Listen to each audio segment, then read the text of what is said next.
ఆ ఆశ్రమాన్ని పాడు చేసుకున్న వాళ్ళు ఉదాహరణ అయ్యారనుకోండి, వాడు సమాజం మధ్యలో ఉన్నాడనుకోండి, వాడి ప్రభావం పిల్లల మీద పడిపోయింది అనుకోండి, అది సమాజం భ్రష్టం అవడానికి కూడా కారణమవుతుంది.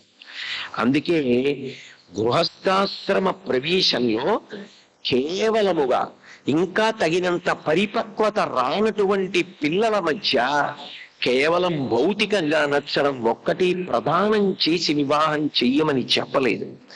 మహానుభావులు, ప్రాతస్మరణీయులు, వీరొక శంకరాచార్యుల వారి అవతారంగా కీర్తింపబడేటటువంటి మహాపురుషులు ఎవడు ఏమనుకున్నా సరే నేను మాత్రం ప్రవచనం చేస్తే తప్పకుండా ఎవరి పేరెత్తి నమస్కరించకుండా మాట్లాడను.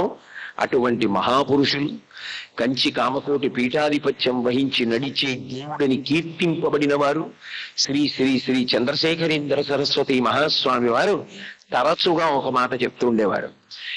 భగవంతుడు కూడా గృహస్థుగానే మనకి దర్శనమిస్తాడు. నిజానికి భగవంతుడు అన్నది ఒక్కటి, కానీ ఆదర్శంగా నిలబడడానికి ఈశ్వరుడు ఎప్పుడూ మనకి దంపతులుగా దర్శనం ఇస్తాడు. మనం ఆవాహన చేయడం కూడా దంపతులుగా ఆవాహన చేస్తాం. అసలు గృహస్థాశ్రమ ప్రవేశం చేయించే ముందు శుభలేఖ మీద సీతారాములకు సంబంధించిన ధ్యాన శ్లోకం లేకుండా వివాహములకు ఆ పత్రికను వ్రాయవద్దు అని చెప్తుండేవారు. గృహస్థాశ్రమం అంటే సీతారాములే.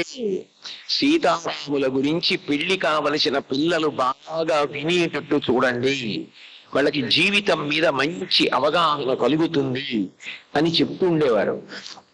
ఆ శ్రీరామాయణంలోనే గృహస్థాశ్రమ ప్రవేశం చెయ్యడానికి ఒక పిల్లవాడికి ఒక పిల్లకి ఉండవలసినటువంటి సామాన్యమైన లక్షణాలు ఈ 5 కలిస్తే తప్ప వివాహ ప్రయత్నం చెయ్యకు, వాళ్ళ జీవితాలు ఇబ్బంది పడతాయి అని 5టిని